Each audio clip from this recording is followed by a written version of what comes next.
My name is Alberta Turner. I'm 56 years old, and I never thought my heart could break twice in the same lifetime. First, when my husband James left me for his younger assistant 15 years ago. And now on Mother's Day, when my daughter Catherine, now 26, asked me to step aside during our family photo so she could pose with her real mother, my ex-husband's new wife, Stephanie. The pain was like a knife to my chest, but I didn't let them see me crumble. Instead, I fixed my hair, smiled, and said something I never thought would come from my lips. If you're watching this video right now, leave a comment below telling me how you would react if someone you love treated you the way I was treated that day. And don't forget to subscribe to see what happened after I sent that package. I met James Turner during my senior year of college. He was charming, ambitious, and when he looked at me, I felt like the only woman in the world. We dated for 2 years before getting married in a beautiful ceremony surrounded by family and friends. Everyone said we were perfect together. The way we looked at each other, how we finished each other's sentences, our shared dreams of building a beautiful life. For the first few years, our marriage was everything I'd hoped for. James was making his way up the corporate ladder at a prestigious marketing firm, and I was teaching elementary school, a job I loved with all my heart. We bought our first home, a small but cozy 3-bedroom house in a nice suburb, planning ahead for the family we wanted to create. When Catherine came along 5 years into our marriage, it felt like our happiness was complete. She was a beautiful baby with James's blue eyes and my dark curls. From the moment I held her, I knew I'd do anything for this tiny human. The bond between us was instant and powerful. I can still remember those precious early years so vividly. Catherine's first steps taken toward me while I knelt on our living room carpet, arms outstretched, heart bursting with pride. The way she'd curl up in my lap for bedtime stories, her small head tucked under my chin as I read Goodnight Moon for the 100th time. Her first day of kindergarten, clutching my hand tightly before bravely walking into the classroom. We had a special connection, Catherine and I. Everyone could see it. "You two are like 2 peas in a pod," my mother would say whenever she visited. And it was true. Catherine was my shadow, my little confidant, my greatest joy. Our marriage continued happily for several more years. Or so I thought. When Catherine was 11, I began noticing changes in James. He started working later, becoming distant, checking his phone constantly with a secretive expression. I tried telling myself it was work stress, tried to be supportive and understanding. Then came the day I picked up his phone when it rang while he was in the shower. The text message preview showed, "Can't wait to see you again tonight. She still doesn't suspect anything." It was like the ground opened up beneath me. I confronted James that evening after Catherine went to bed. At first, he denied everything, but when I showed him the message, his expression changed. He admitted he'd been seeing his assistant Stephanie for over 6 months. She was 15 years younger than him, 27 to his 42, young, beautiful, and apparently irresistible. "I didn't mean for it to happen," he said, as if that somehow made it better. "But I've fallen in love with her, Alberta. I want a divorce." Just like that, 12 years of marriage swept away. My world collapsed, but I had to stay strong for Catherine. The divorce was ugly. James wanted joint custody, but I fought for primary custody. Catherine was still so young, and I couldn't bear the thought of not seeing her every day. The judge ruled in my favor, with James getting visitation every other weekend and Wednesday evenings. Life as a single mother wasn't easy. I had to pick up extra tutoring jobs to supplement my teacher's salary. There were nights I sat at the kitchen table after Catherine was asleep, staring at bills and wondering how I was going to make it all work. Child support helped, but it wasn't enough to maintain the lifestyle Catherine was accustomed to. But we managed. I made sure Catherine never felt the financial strain. I worked harder, slept less, saved wherever I could. I wanted her to have everything: dance lessons, summer camps, the right clothes, birthday parties with her friends. I put her needs before my own without hesitation. Despite the difficulties, Catherine and I grew even closer after the divorce. We developed our own little traditions and inside jokes. Friday night was our movie night with homemade pizza. I never missed a single dance recital or school play. We went camping every summer in the mountains, just the two of us, where we'd talk about everything under the stars.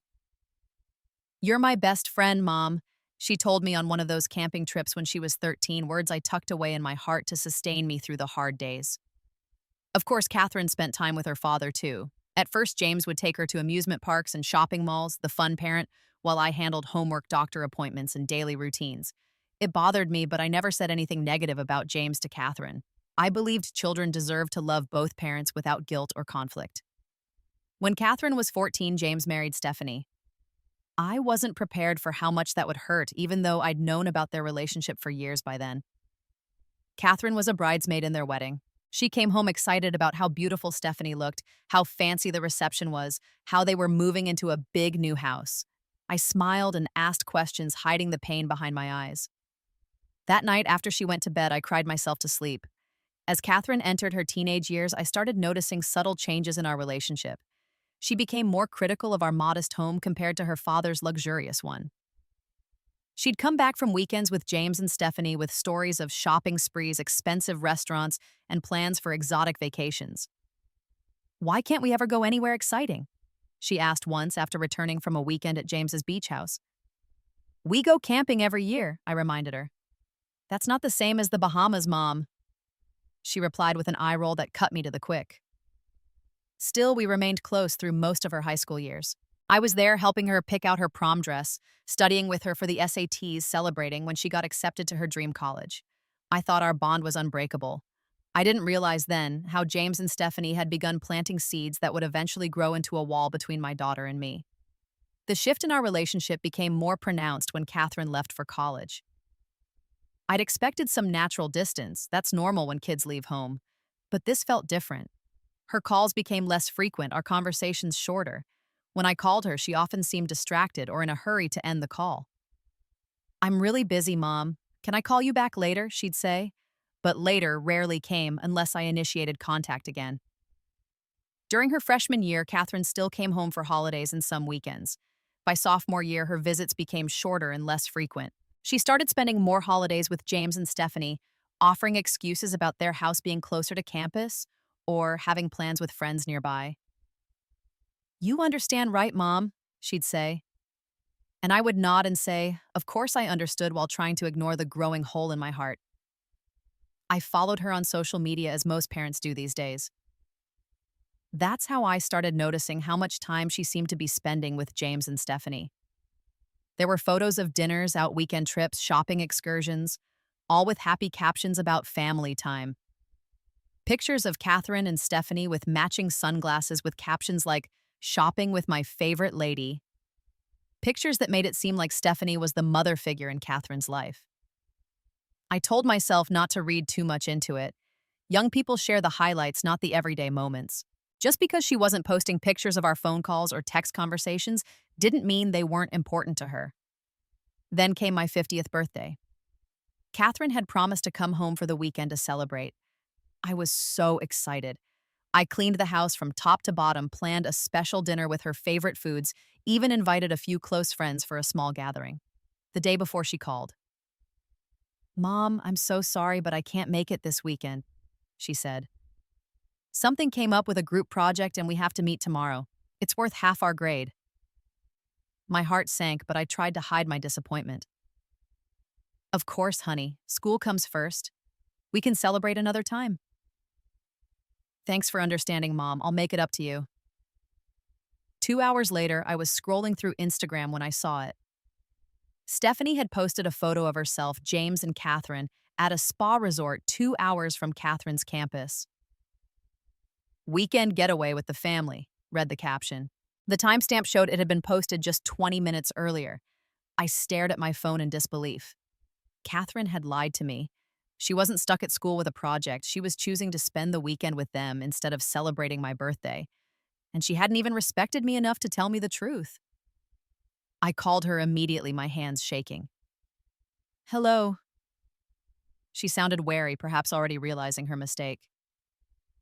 "Catherine, I just saw Stephanie's post on Instagram. You're at a spa resort with them." Silence. Then, "Mom, I can explain." "Please do," I said, fighting to keep my voice steady.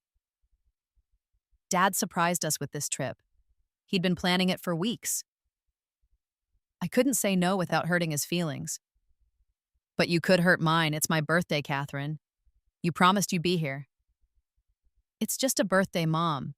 You have one every year. Dad put a lot of money into this weekend." I couldn't believe what I was hearing. "And the project you mentioned, was that a lie too?" "I just didn't want you to make me feel guilty about going. You always make me choose between you and Dad." That was so untrue, it took my breath away. I had always been careful never to put Catherine in the middle, never to speak ill of James, never to make her feel torn between us. When have I ever made you choose Catherine? I asked quietly. You do it all the time with your sad looks and your comments about how much you miss me. It's not fair to put that on me. I ended the call shortly after, too hurt to continue. I spent my birthday alone canceling with my friends because I couldn't bear to explain why Catherine wasn't there. After that, things deteriorated further. When Catherine did come home for visits, there was a tension between us that had never existed before. She seemed to be looking for flaws in everything I did, comparing my modest home unfavorably to her father's, making comments about my clothes, my job, my life choices. Why don't you date Mom? It's been 15 years since the divorce. It's kind of sad that you're still alone. Have you thought about updating your wardrobe? Stephanie says women our age can still look fashionable. Dad says you could have had a much better career if you'd been more ambitious. Each comment was like a paper cut, small but stinging, and they accumulated over time, leaving me raw and bleeding emotionally. During one particularly difficult visit home during her senior year of college, I finally confronted her. Catherine, I feel like you're pulling away from me, and I don't understand why. What's changed between us? She looked at me with an expression I'd never seen before, a mixture of pity and disdain. I've just grown up, Mom. I see things more clearly now. What things? I asked, dreading the answer. The truth about you and Dad, about why your marriage really ended. My stomach dropped. What are you talking about? Dad told me everything. How you were always working, how you neglected him, how you pushed him away, how he tried to make it work, but you were too stubborn. I was speechless. These were outright lies, a complete reversal of what had actually happened. Catherine, that's not true. Your father had an affair with Stephanie. He left us. She shook her head. That's your version. Dad says you were emotionally checked out years before he met Stephanie, that you practically pushed him into her arms. And Stephanie's told me how hard they tried to include you in things at the beginning, but you were too bitter. I couldn't believe what I was hearing. James and Stephanie had been systematically rewriting history to my daughter, turning me into the villain of their story. None of that is true, Catherine. Your father was having an affair for months before I found out. I never pushed him away. And they certainly never tried to include me after the divorce. But I could see from her expression that she didn't believe me. In her mind, the narrative had already been set. It's okay, Mom, I don't blame you anymore, but I wish you could just be honest about what happened, instead of making Dad the bad guy all these years. I went to bed that night feeling like I was living in some alternate reality where up was down and black was white. How had James and Stephanie managed to convince my daughter of these lies, and more importantly, how could I possibly fight against them?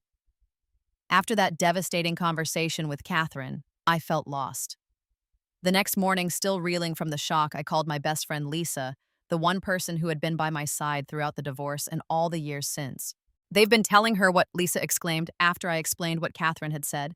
That's outrageous. You practically killed yourself working 2 jobs to give that girl everything after James left. I know, I said, my voice breaking. But she believes them. You should have seen her face, Lisa. She looks at me like I'm some pathetic liar.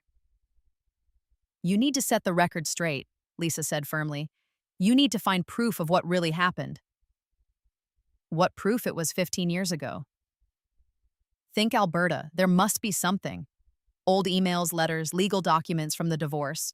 Something that shows James was the one who cheated, who left. After our call, I went up to the attic where I kept boxes of old paperwork and mementos. I hadn't looked through these materials in years. It was too painful, but now I had a purpose. For hours, I sifted through dusty boxes, finding old cards. Catherine had made me photographs from happier times, and finally a small locked box containing documents from the divorce. Inside were emails I had printed out, exchanges between James and Stephanie that proved their affair had started long before our marriage ended. There were also witness statements from James's colleagues who had seen him with Stephanie at hotels during supposed business trips. I also found a letter James had written me during the divorce proceedings admitting to the affair, but blaming me for driving him to it. A classic deflection that contradicted the story he was now telling Catherine that I had been emotionally checked out. Most damning of all was a thumb drive I had forgotten about. It contained recordings of phone conversations between James and his lawyer, where they discussed strategies to minimize his financial obligations to Catherine and me. In one recording, James said, "I don't care what the judge says about child support. I'm not going to let Alberta bleed me dry just because I wanted to be with Stephanie." It was all there, the truth preserved in black and white and digital bites. But how could I share this with Catherine without seeming like I was trying to turn her against her father? That was exactly what James had accused me of doing, though I never had. I decided to reach out to Martin Brooks, who had been James's best friend and colleague before the divorce. Martin had actually been the one who confirmed my suspicions about the affair when I was still in denial. We had kept in loose touch over the years, occasional holiday cards and rare phone calls.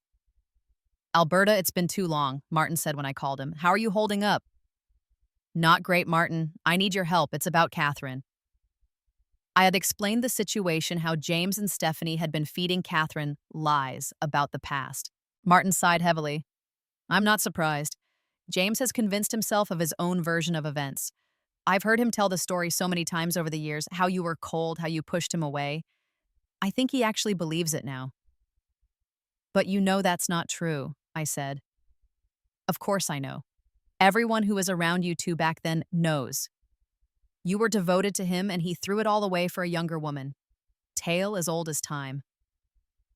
Would you be willing to talk to Catherine? Tell her what you remember?" There was a pause. "I don't know Alberta. James is still a close colleague.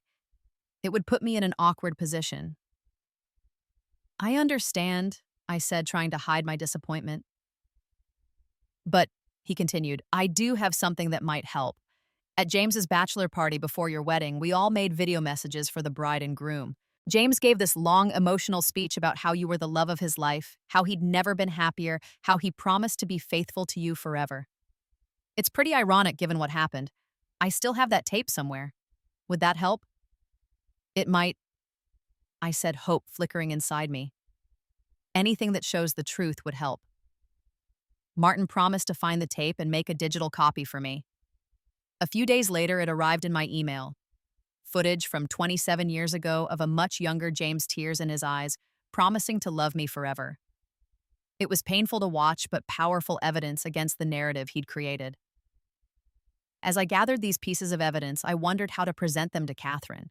I couldn't just ambush her with accusations against her father. That would only push her further away. I needed to be strategic to find the right moment. That moment came sooner than I expected in the form of a phone call from Catherine, about 3 weeks after our confrontation. "Mom?" Her voice sounded hesitant, almost shy. "I was wondering what you're doing for Mother's Day next Sunday." The question caught me off guard. Catherine hadn't spent Mother's Day with me in 3 years. She always had some excuse. Finals, work plans with friends. "I don't have any plans," I said carefully. "Dad and Stephanie are hosting a family lunch at their house. They asked me to invite you." I nearly dropped the phone in surprise. James and Stephanie wanted me at their house for Mother's Day. Why would they invite me? I couldn't keep the suspicion from my voice. Stephanie said it would be nice to have both mothers there. For me. Catherine's voice had that wheedling tone she used when she wanted something. "It would mean a lot to me if you came, Mom." Despite my misgivings, I found myself saying yes. Perhaps this was an olive branch, a chance to begin healing the rift between Catherine and me. Maybe James and Stephanie had realized the damage they were doing and wanted to make amends, or maybe I was being naive again, seeing what I wanted to see instead of what was really there. The week leading up to Mother's Day was a roller coaster of emotions. One moment I'd feel hopeful, thinking maybe this gathering could be the beginning of a new understanding between Catherine and me. The next moment I'd be filled with dread, imagining all the ways the day could go wrong. I spent hours deliberating over what gift to bring Catherine. I wanted something meaningful, something that would remind her of our special bond. I finally decided on a delicate silver locket I'd been saving for a special occasion. Inside, I placed a tiny photo of Catherine as a baby cradled in my arms. I also debated what to wear. It was silly perhaps to care so much about my appearance, but I didn't want to look frumpy next to the always fashionable Stephanie. I finally settled on a light blue dress I'd bought recently. Simple but elegant with a matching cardigan. The morning of Mother's Day, I woke up with butterflies in my stomach. I took extra care with my hair and makeup, wanting to look my best. The drive to James and Stephanie's house was nerve-wracking. They lived in an exclusive neighborhood with large, impressive homes, a stark contrast to my modest three-bedroom house in a middle-class area. As I pulled into their circular driveway, I took a deep breath, trying to calm my racing heart. "You can do this," I whispered to myself. For Catherine. James opened the door when I rang the bell. He looked much the same as he always had. Handsome in that polished way, though his dark hair was now streaked with silver at the temples. He'd aged well, I had to admit. "Alberta," he said with a nod that wasn't quite friendly but not overtly hostile either. "Come in." The house was stunning. Open concept with high ceilings, expensive furniture, and artwork that probably cost more than my yearly salary. Photos lined the walls and adorned various surfaces. I noticed immediately that they were mostly of James, Stephanie, and Catherine. There were wedding photos, vacation photos, holiday gatherings, all showcasing their perfect family unit. It was as if Catherine's childhood with me didn't exist in this carefully curated visual history. Stephanie appeared from the kitchen wearing an apron over a stylish dress, looking like she'd stepped out of a magazine spread on perfect hostesses. She was still beautiful, though, now in her early 40s. She greeted me with a hug that felt forced. "Alberta, so glad you could join us for our Mother's Day celebration," she said with an emphasis on "our" that didn't escape me. More guests began to arrive. James's parents, who had always remained cordial with me, his brother and sister-in-law, Stephanie's mother, and a few friends of the couple. Everyone seemed surprised to see me, some casting curious glances my way, as if wondering what I was doing there. Catherine arrived last, rushing in with apologies for being late.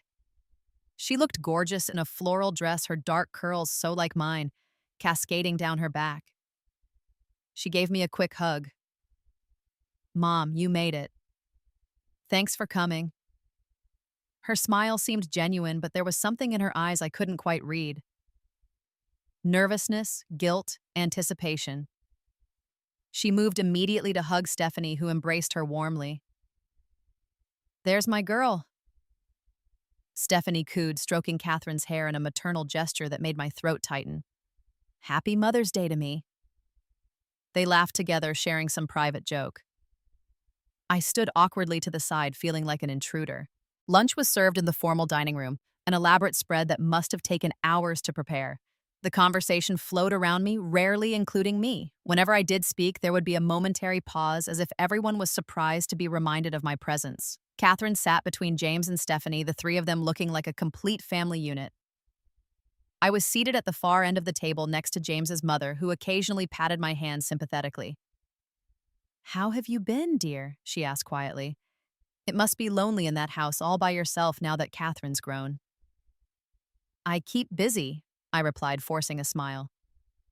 "My teaching job, friends, community activities." She nodded, her expression pitying. "It's so good that James and Stephanie include you in family gatherings like this. They're very generous that way." I nearly choked on my water.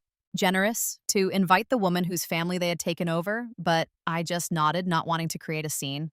Throughout the meal, I noticed how often Catherine deferred to Stephanie's opinions, laughed at her jokes, touched her arm affectionately. It was as if she was trying to perform the role of perfect daughter for Stephanie's benefit, and perhaps for mine as well, showing me what I had supposedly missed out on by being the cold, neglectful mother James had painted me to be. At one point, Stephanie mentioned an upcoming mother-daughter spa weekend she had planned for herself and Catherine. "It's our little tradition," she said, smiling at Catherine. "Ever since Catherine turned 18, we've done a spa weekend for Mother's Day. This year, we're going to that new resort in Sedona." "That sounds lovely," I managed to say, though my heart was breaking. Catherine and I had our own Mother's Day traditions once. Breakfast in bed that she would prepare, burnt toast, and all handmade cards, walks in the park. All apparently forgotten now. After lunch, everyone moved to the back garden, which was beautifully landscaped with flowering shrubs, a stone patio, and a small ornamental pond. It was a perfect spring day, warm and sunny.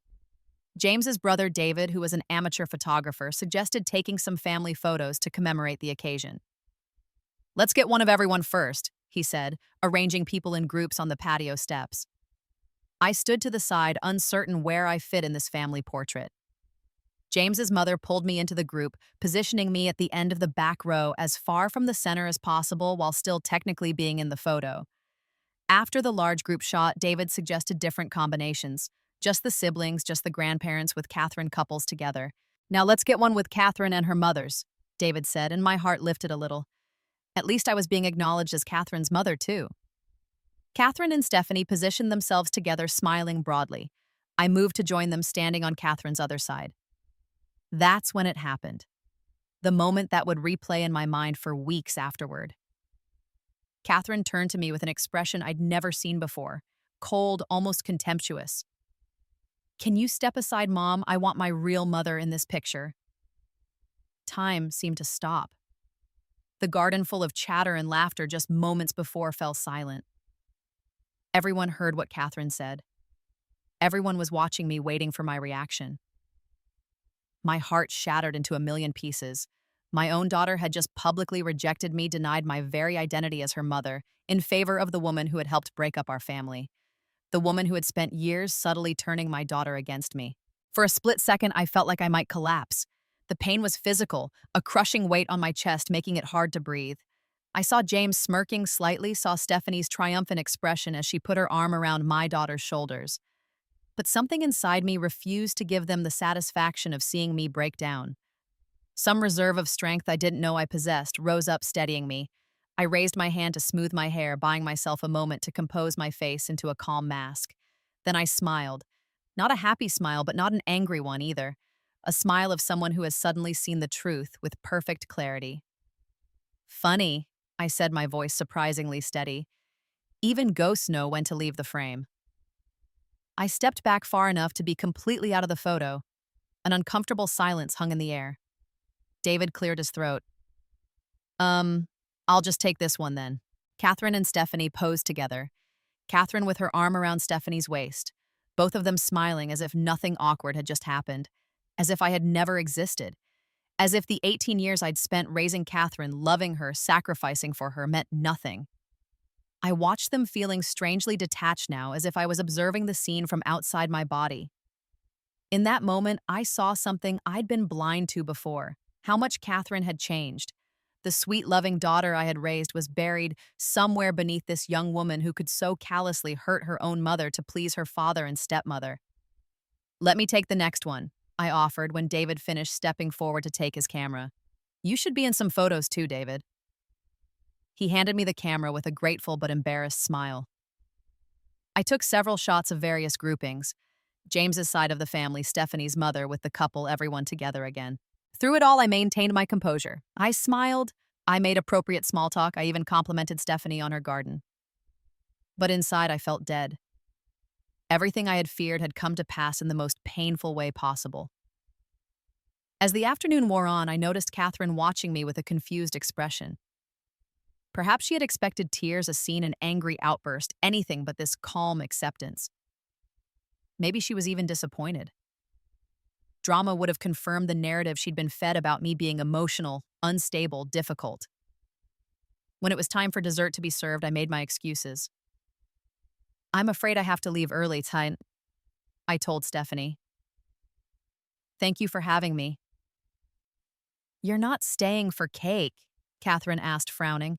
"Stephanie made it from scratch." "I'm sure it's delicious," I said, "but I have some papers to grade for tomorrow." This was a lie.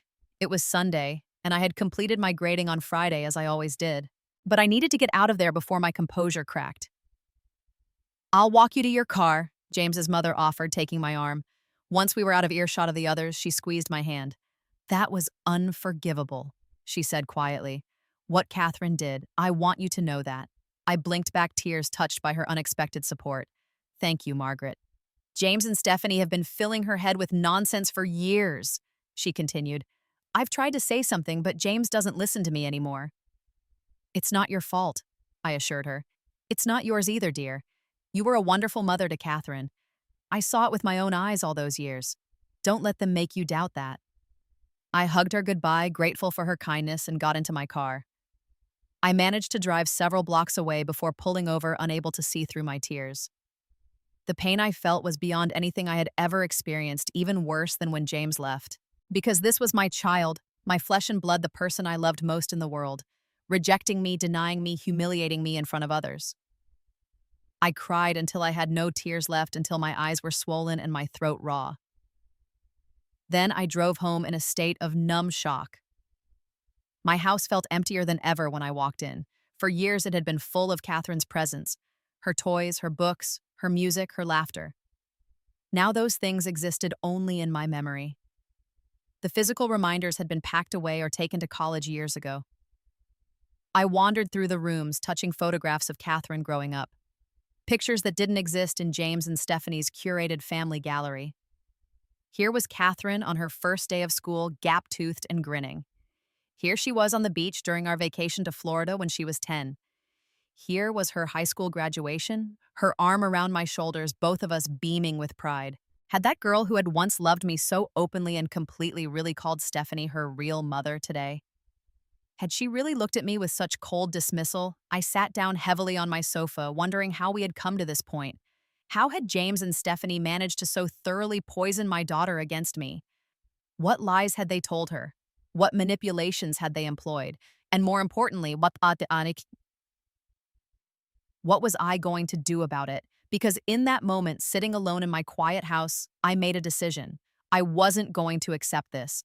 I wasn't going to fade away like a ghost, as Catherine and her real family clearly wanted me to do. I was going to fight for the truth. I was going to fight for my daughter. That night was one of the darkest of my life. I cycled through waves of emotions, devastating hurt, burning anger, overwhelming grief, and finally, in the early hours of the morning, a kind of cold clarity. I realized I had been making a crucial mistake all these years. In my effort to be the bigger person, to never speak ill of James to Catherine, to never fight back against the subtle campaign he and Stephanie were waging, I had essentially conceded the battlefield to them.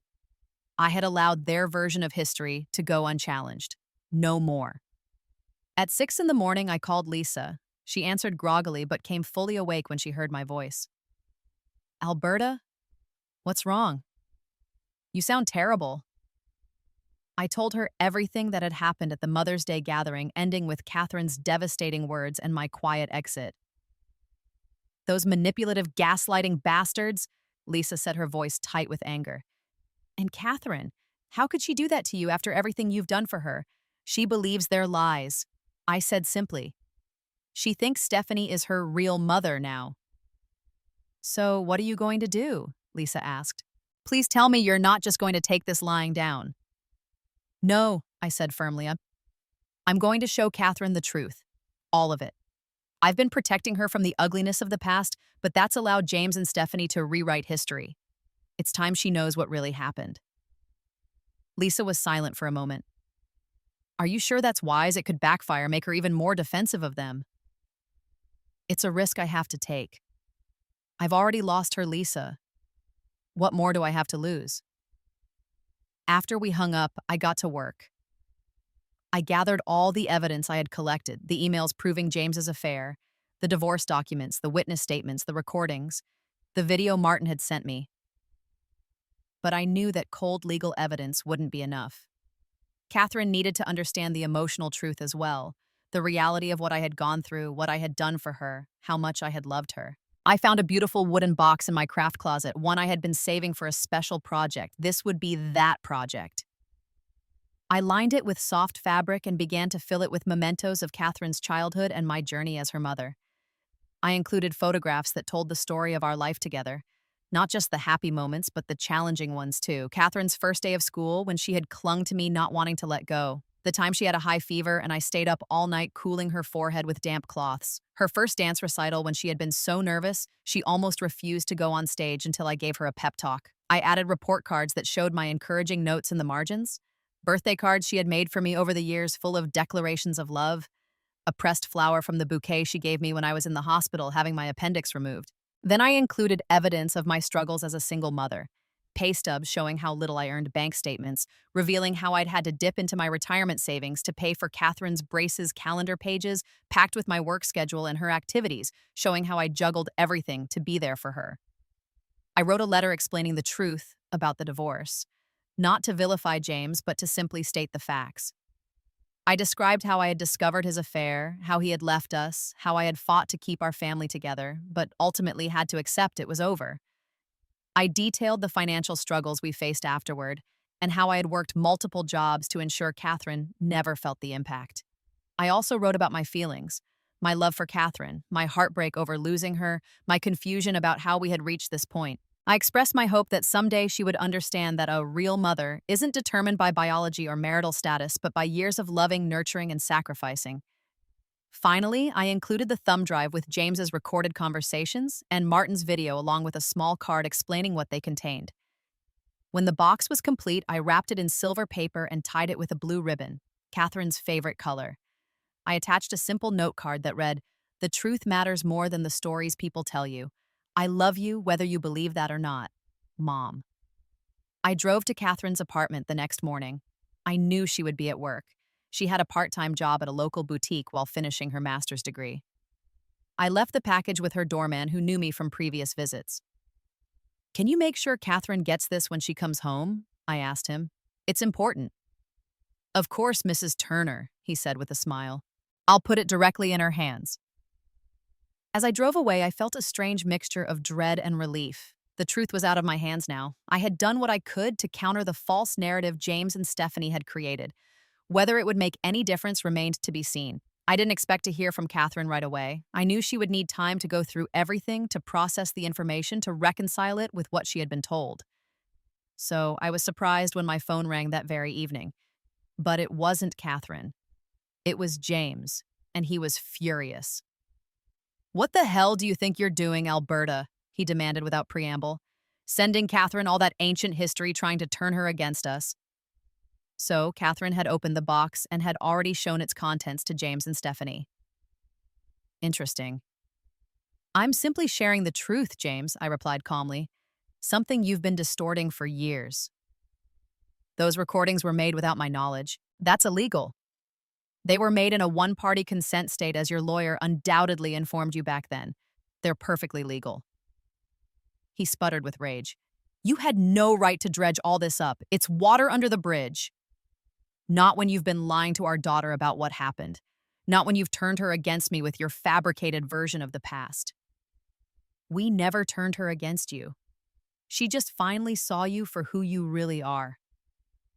"Is that why she called Stephanie her real mother yesterday? Because she spontaneously came to that conclusion without any influence from you two?" There was a telling pause. "That was Catherine's choice of words, not ours." "Words don't form in a vacuum, James. They come from somewhere." "You're just bitter because Catherine prefers Stephanie. She's a real role model. Successful, elegant, the kind of woman Catherine aspires to be.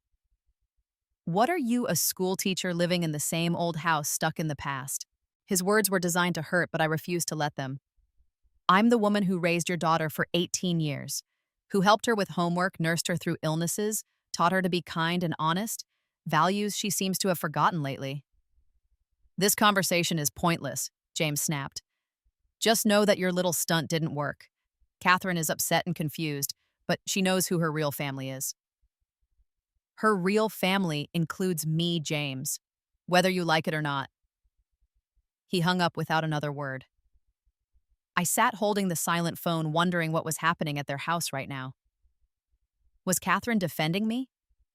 Questioning their version of events, or was she allowing them to spin new lies to explain away the evidence I had provided? I would have to wait to find out. The ball was in Catherine's court now. 3 days passed with no word from Catherine. I checked my phone, constantly jumping whenever it made a sound, but there were no calls or texts from my daughter. I tried to go about my normal routine, teaching my classes, grading papers, attending a faculty meeting, but my mind was elsewhere, wondering what Catherine was thinking, feeling. Had I made a terrible mistake sending her that box of memories and evidence? Had it pushed her further away instead of bringing her back to me? The silence was agonizing. On the third evening after Mother's Day, I attended my first meeting of a support group for parents estranged from their adult children. Lisa had found the group for me, gently suggesting that I might benefit from talking to others who understood what I was going through. I sat in a circle with 8 other parents, most of them mothers, in the basement of a local community center. As I listened to their stories, I was struck by how familiar they sounded. Tales of manipulation by ex-spouses of children who had been turned against them, of heartbreak and confusion, and the special pain that comes from being rejected by someone you have loved unconditionally. The hardest part, said one woman named Diane, is the feeling that I've been erased. 30 years of mothering just wiped away as if it never happened. I nodded, tears stinging my eyes. That was exactly how I felt. Erased replaced my very identity as Catherine's mother denied. What I've learned, said the group facilitator, a gentle-voiced therapist named Eleanor, is that we can't control how our adult children perceive us or treat us.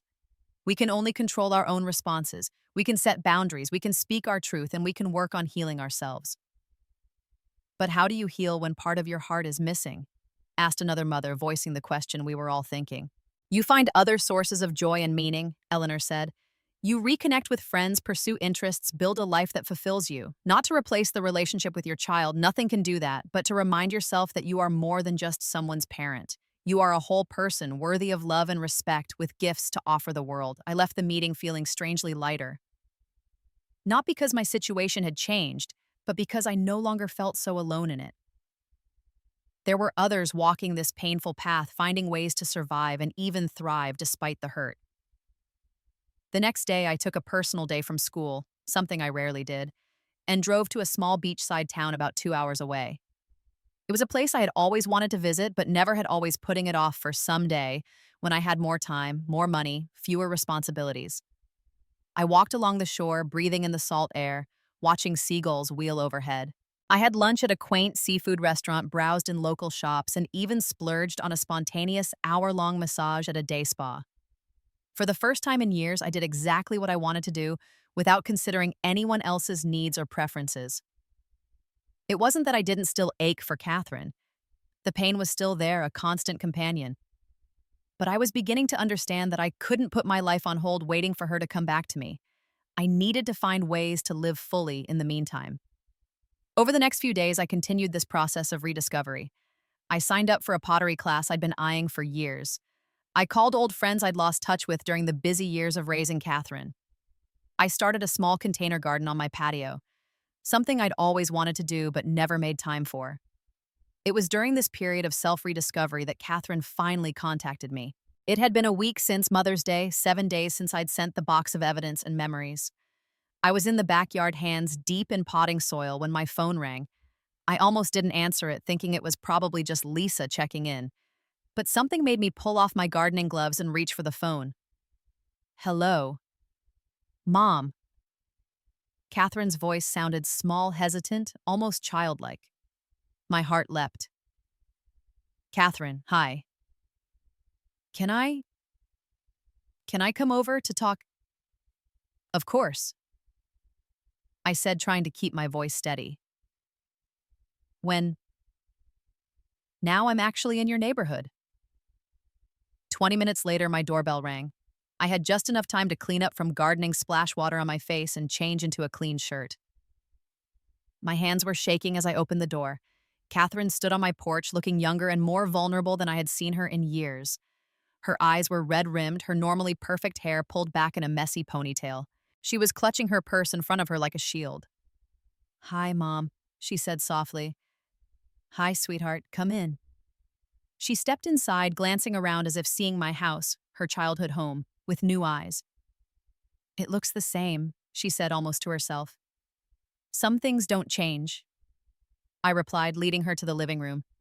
Can I get you something, tea water? She shook her head, perching on the edge of the sofa. I sat in the armchair across from her, giving her space. For a long moment, we just looked at each other. Then Catherine's face crumpled and she began to cry. I'm so sorry, Mom, she sobbed. I'm so sorry. I moved to sit beside her on the sofa, wrapping my arms around her as I had done countless times when she was a child. She leaned into me, her tears soaking my shoulder. I opened your package, she said between sobs. I saw everything. The photos, the letters, the videos. I had no idea.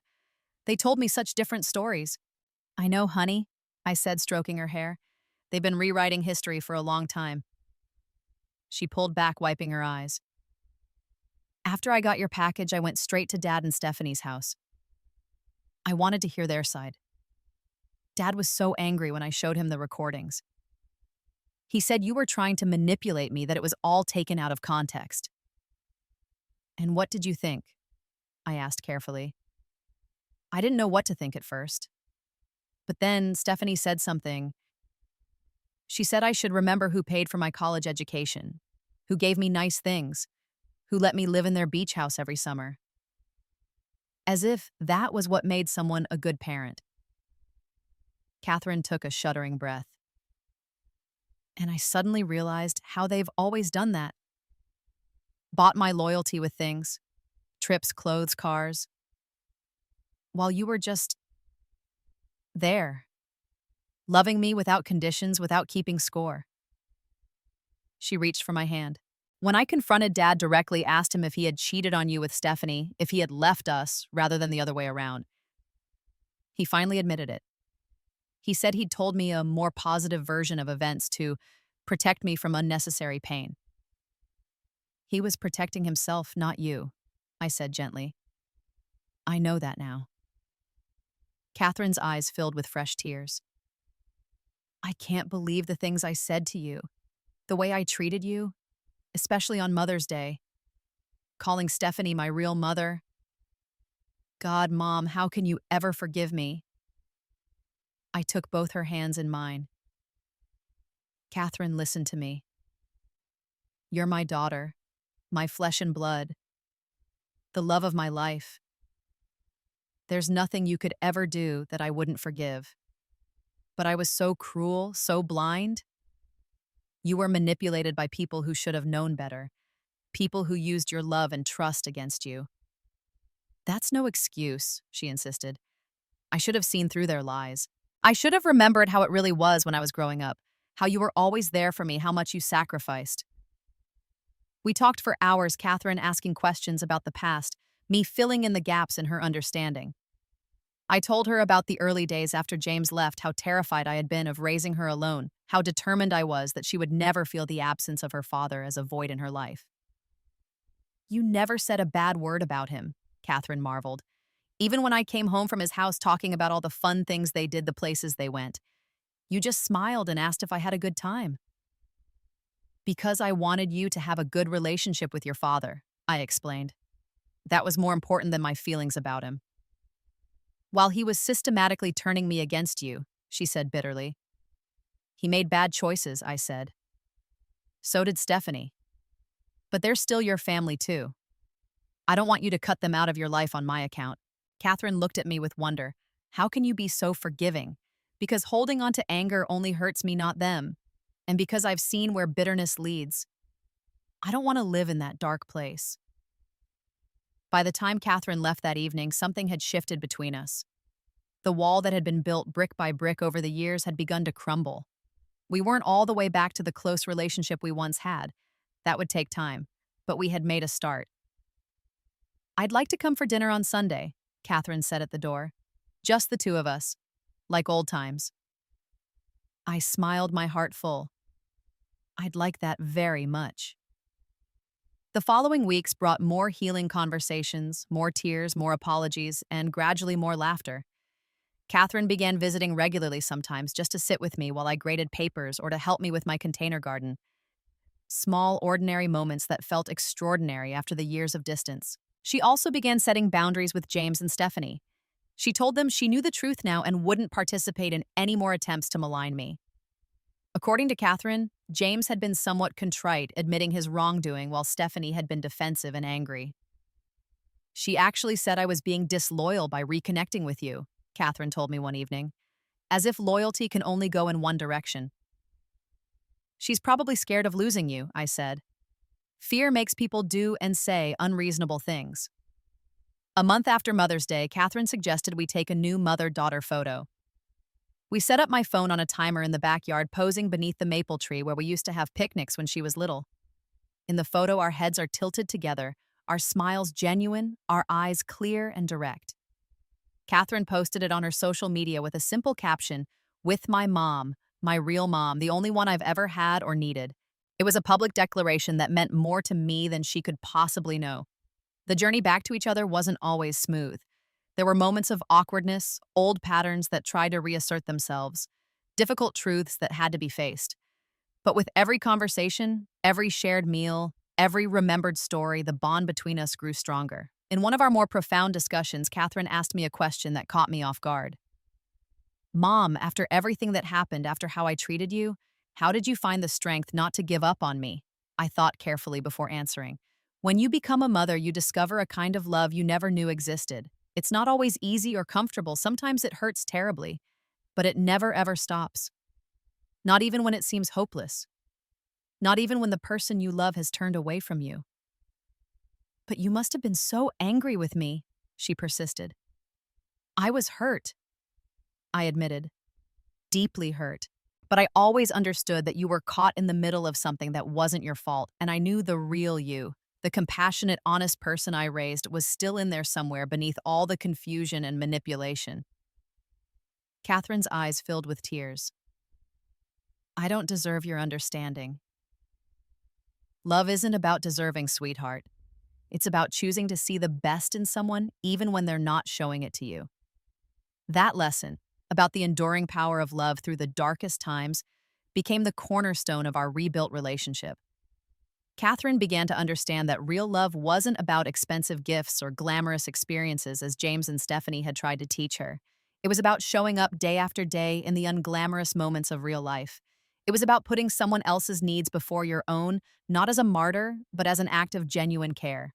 As I watched my daughter reclaim her authentic self, free from the toxic influence that had nearly destroyed our relationship, I felt a profound sense of peace. The pain of those difficult years began to fade, replaced by gratitude for the present and hope for the future. One day, about 3 months after that fateful Mother's Day, Catherine invited me to lunch at a small cafe near her apartment. When I arrived, I found her sitting with an older woman I didn't recognize. Mom, this is Dr. Eleanor Thompson, Catherine said, introducing us. She's the therapist I've been seeing to work through everything that happened. I shook Eleanor's hand, suddenly recognizing her as the facilitator from the parent support group I had attended briefly. She smiled warmly at me, not revealing that we had met before, respecting my privacy. Catherine has made tremendous progress in understanding the dynamics that led to your estrangement, Eleanor said. She asked me to join you today because she has something important she wants to share. Catherine took a deep breath. Mom, I've been thinking a lot about forgiveness, about what you said regarding not holding on to anger. I want to follow your example. I'm working on forgiving Dad and Stephanie. This surprised me. That's wonderful, Catherine. It doesn't mean I excuse what they did, she clarified, or that I'll let them manipulate me again. But I don't want to be consumed by bitterness toward them. I've seen what that does to people. That's very wise, I said, genuinely impressed by her maturity. Dr. Thompson has been helping me understand that people who try to turn children against another parent are often operating from their own unresolved issues and insecurities. Catherine continued, Dad's fear of being seen as the bad guy in our divorce. Stephanie's insecurity about being the second wife, the other woman. Understanding doesn't justify their actions, Eleanor added, but it can help Catherine process her feelings and move forward in a healthier way.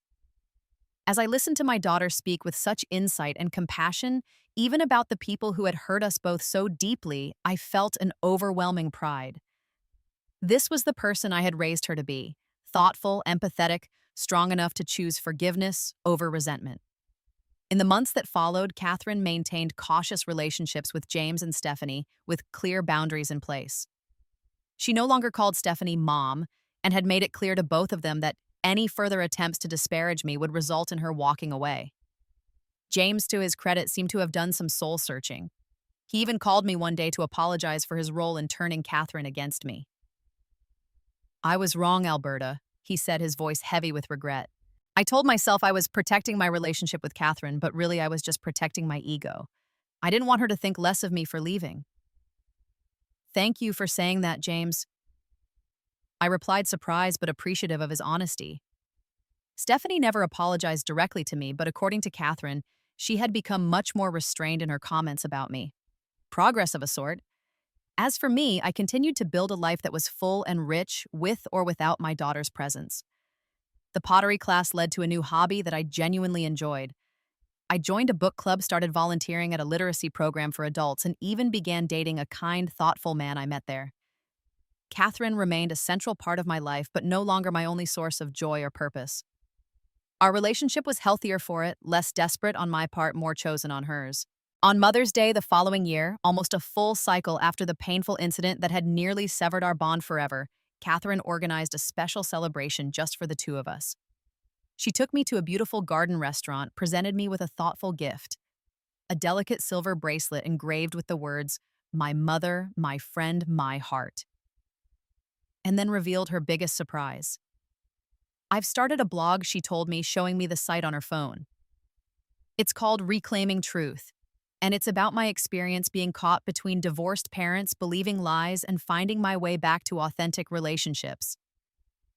I scrolled through the blog, amazed at her eloquence and honesty. She had shared our story by Palitsame, not to vilify James and Stephanie, but to help others recognize manipulation and stand firm in their own truth. "Your box of memories and evidence inspired me," she explained. "It showed me the power of preserving the truth, of speaking it, even when it's hard to hear. I'm hoping our story might help other families avoid what we went through." "I'm so proud of you," I told her, meaning it with every fiber of my being. As we sat in that sunlit garden, I reflected on the journey we had taken together. From the deepest pain I had ever experienced, hearing my daughter deny me as her mother, to this moment of profound connection and shared purpose. The path hadn't been straight or easy. There had been moments of doubt, setbacks, difficult conversations. But we had persevered, guided by love and a commitment to truth. I thought back to the words I had spoken to Catherine in one of our healing conversations. Sometimes love isn't about holding on tightly. It's about having the courage to let go, the patience to wait, and the strength to speak the truth. In the darkness of betrayal, I found my own light. A love that doesn't need acknowledgement to exist, but shines brightly enough to guide lost souls home. That was the deepest lesson I had learned through this painful journey. Love, real, unconditional love, cannot be erased by lies or replacement figures. It endures, waiting patiently for truth to prevail. And when truth and love finally align, there is a healing so profound it transforms everyone it touches. Have you ever had to stand up for the truth in your life even when it was painful? How did you find the courage to do it? Share your story in the comments below. And if this journey resonated with you, please like, subscribe, and share this video with someone who might need to hear that love and truth will always find a way back to each other. Thank you for being part of my healing journey, and may you find the strength to honor your own truth, whatever it may be.